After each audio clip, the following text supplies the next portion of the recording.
Samantala, pag-amyenda sa EPIRA Law kaugnay sa pagtanggal ng bayarin sa systems loss, sinimulan ng talakayin ng Senado. Si Mar Gabriel sa balita. Mar? Umarangkad na ang pagdinig ng Senate Committee on Energy kaugnay sa panukalang alisin ng bayarin sa systems loss na nabanggit pa sa katatapos ng nasona ni Pangulong Ferdinand Marcos Jr.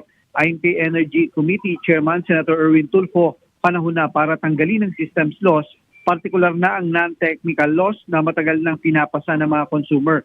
Kasama dito ang mga kuryente na nawawala dahil sa pilferage dahil sa illegal connection o jumper.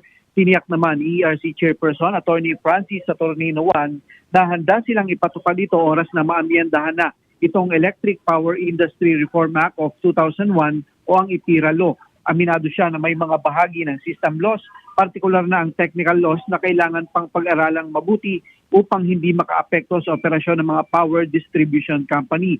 Ito yung mga kuryente na nawawala sa pag-deliver ng kuryente mula sa mga power generators papunta sa mga consumer. Sabi ni Attorney Juan, maaaring gumawa ng mekanismo upang sa halip na ipasa ito sa mga consumer ay paghatian na lang ito ng mga generation, transmission at distribution utilities. Pero pagdating daw sa non-technical losses, may ipinatutupad daw na cap ang ERC sa bawat power distribution company at mga power cooperatives na abot lang sa 5.5%.